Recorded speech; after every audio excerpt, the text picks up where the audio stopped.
जैसा कि आप सब लोग जानते हैं कि कल शाम को लगभग 4:41 पर पंजाब नेशनल बैंक जो स्कीम नंबर 54 में स्थित है, वहाँ एक अपराधी अंदर घुसा जिसके हाथ में बंदूक थी और उसने वहाँ एक फायर करके और बैंक कर्मचारियों को डराकर और एक बैग में पैसे भरकर वो निकल गया।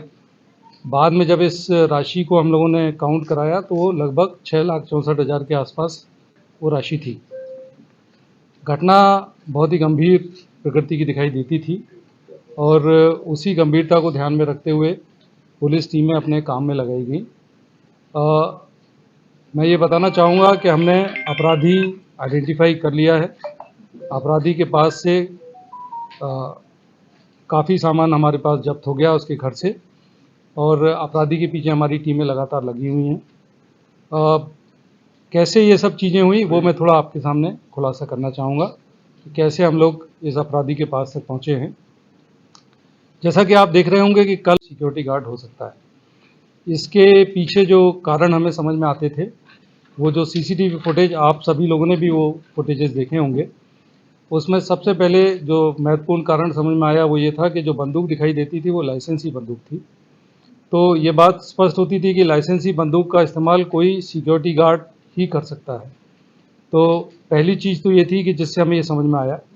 एक दूसरी चीज़ जो हमें कैमरे में दिखाई दी वो ये थी कि एक राउंड उसकी जेब से नीचे गिरा और वो राउंड उसने उठा के अपने पास रखा। अमूमन गिरे राउंड को उठाने की जो ट्रेनिंग है वो पुलिस कर्मचारियों को या आर्मी के कर्मचारियों को दी जाती है। इस बात से हमें ये समझ में आया कि नॉर्मली अपराधी इस तरह की घटनाएं नहीं करते हैं। अगर किसी कारतूस को कोई उठाने की कार्रवाई कर रहा है तो वो कहीं ना कहीं पुलिस या आर्मी का बैकग्राउंड उसमें शामिल होना चाहिए। तीसरी चीज़ हमें तब कंफर्म हुई कि ये कोई सिक्योरिटी गार्ड ही है जब हमें ये समझ में आया कि इसमें अपराधी सिर्फ एक ही है।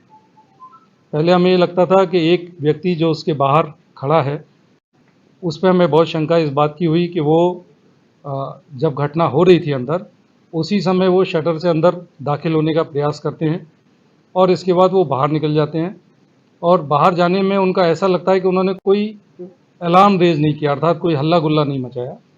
तो हमें लगा कि ये अपराधी के साथी हैं और बाद में वो अपराधी की ओर ही मोटरसाइकिल में भाग कर निकलते हैं। तो इससे हमें ऐसा लगा कि वो अपराधी के साथी हैं और वो ही उसके पीछे गए हैं। पर बाद में जब हमारी जांच हुई और उनको हमने पहचाना और उनसे जब हमारी बातचीत हुई तो ये पता चला कि वो अपराधी के साथी नहीं है बल्कि बैंक में किसी काम से आए थे और जब उन्होंने घटनाक्रम देखा तो डर गए। बाद में उन्हें थोड़ी सी हिम्मत और साहस हुई तो उन्होंने बैंक के पियून को साथ में बिठाया और उन्हें पीछा करने की कोशिश की अपराधियों का। तो ये घटनाक्रम जब हमें समझ में आया कि इकलौता अपराधी है तो ये साफ इंडिकेट करता था कि कोई ऐसा आदमी जो बैंक में ड्यूटी कर चुका है, जो किसी आर्मी के बैकग्राउंड का है, वही इस घटना में कहीं ना कहीं शामिल होगा। अब इस घटनाक्रम को सॉल्व करने के लिए हमारी टीमें 4 तरह से काम कर रही थी। पहला जो हम अमूमन करते हैं कि हमारी एक पूरी टीम सीसीटीवी की ओर सीसीटीवी फुटेजेस की ओर लगातार देख रही थी। जितने सिक्योरिटी गार्ड्स का हमारे पास रिकॉर्ड है उसके बारे में भी हम लोगों ने जांच करना शुरू की और ख़ास तौर से उस इलाके के आसपास के जो इलाके हैं वहाँ रहने वाले कितने सिक्योरिटी गार्ड्स हैं इसके बारे में भी हमारी जांच शुरू हुई। तीसरी टीम हमारी आर्म्स लाइसेंस जो थे उनके बारे में, चूँकि ये लाइसेंस शुदा वेपन दिखाई देता था, उसके लिए भी हमारी एक टीम लगी। और चौथी सबसे महत्वपूर्ण टीम थी जो हमारी नाकाबंदी के लिए लगातार हमारी टीमें लगी थी, जिसमें हमने Ujjain road, Dewas road, Khandwa road, Dhar road, इन सभी रोडों पर अपनी नाकाबंदी की टीमें लगाई हुई थी। जब सारी नाकाबंदी की टीमों से हमें रात 8 बजे तक एक खबर मिली कि इस तरह का कोई व्यक्ति क्रॉस नहीं किया है तो हमें इस बात का पूरा विश्वास हो गया कि ये व्यक्ति इंदौर का ही है। अर्थात अब हमें इंदौर और इंदौर के ही इलाके में अपने टीमों को कंसंट्रेट करना है। हालांकि यह भी संभावना थी कि कपड़े बदलकर कोई आदमी निकल सकता है, लेकिन फिर भी हमें ये मजबूती से ये एहसास था कि ये इंदौर में ही है।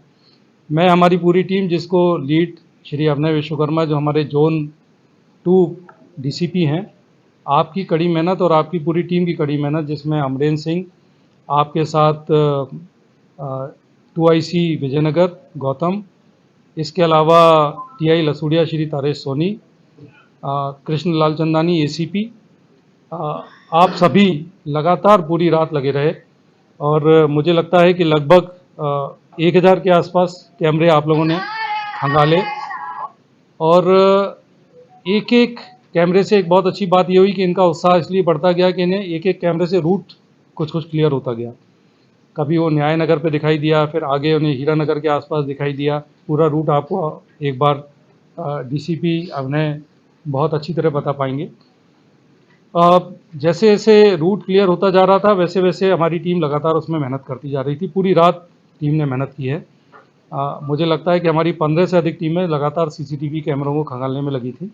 क्राइम की भी हमारी पूरी टीम, जिसमें राजेश दंडोतिया और उनके पूरे टीम के सदस्य लगातार लगे थे। इलेक्ट्रॉनिक सर्विलेंस का भी काम हमारा जारी था, जो हम हमेशा करते हैं।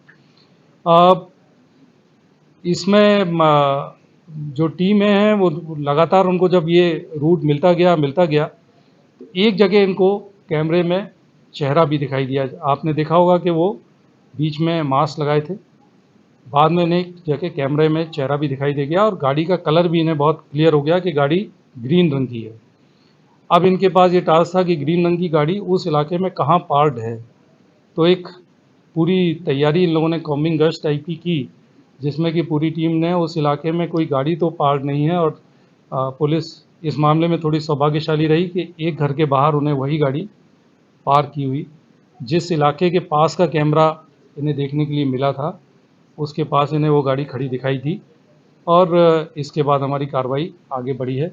अपराधी के बारे में अभी ये जानकारी मिली है कि अपराधी घटना करने के तुरंत बाद अपनी पत्नी बच्चों को पैसा देकर और तुरंत रवाना हो गया और घर में सारी चीज़ों को छुपाकर तुरंत रवाना हुआ। और अभी हमारी टीम लगी है और मोस्ट प्रॉब्ली हम उसको भी पकड़ लेंगे। जो हमें चीज़ें अभी तक जब्त हुई हैं उसमें राशि लगभग 3 लाख रुपए। इसके अलावा हमें वो बरसाती जो उसने इस्तेमाल की थी वो आप देख रहे होंगे यहाँ अभी जब्त हो चुकी है। वह बंदूक जो इस्तेमाल की गई थी वो जब्त की जा चुकी है। जूते, मैं जो सिक्योरिटी गार्ड के बारे में बता रहा था, एक सिक्योरिटी गार्ड होने की शंका हमें जूतों से भी थी। तो वह जिस तरह के जूते थे वो नॉर्मली कोई अपराधी नहीं पहनते हैं, आर्मी या उससे जुड़े हैं। तो ये कुल अपराधी तक पहुंचने की हमारी कहानी थी। अब थोड़ा जो अपराधी है उसका बैकग्राउंड मैं आप लोगों को बताना चाहूँगा।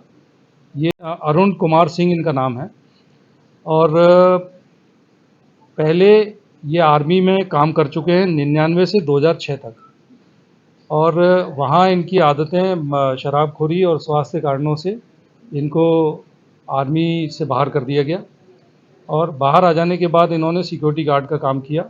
इन्होंने bank of India Palasia branch में भी करीब 1-1.5 महीने सिक्योरिटी गार्ड का काम किया है और मुझे लगता है इसी कारण ये बैंक की गतिविधियों से बहुत अच्छी तरह वाकिफ़ था और अकेले घटना कार्य करने का साहस इसमें वहीं से आना समझ में आता है। अभी पिछले 1.5 साल से और ये गोल्ड माइन ज्वेलर्स हैं, वहीं पर सिक्योरिटी गार्ड का काम कर रहा था और अप्रैल तक इसने ये काम वहाँ किया है। इसके बाद से अब ये बेरोज़गार और घर में बैठकर शराब पीने का आदी है, जो इसके बारे में जानकारी मिली है।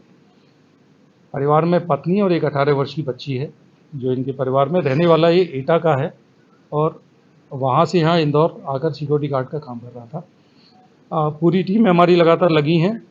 हमारी जो टीम जिन्होंने बहुत अच्छा काम किया है, इन्हें हम पुरस्कृत करेंगे और पूरी टीम ने चूँकि पूरी रात लगकर ये पूरे काम को, पूरे कार्रवाई को अंजाम दिया है, तो मेरी ओर से मेरे धन्यवाद के पात्र भी हैं और इनको मैं उचित इनाम भी अपनी ओर से दूँगा।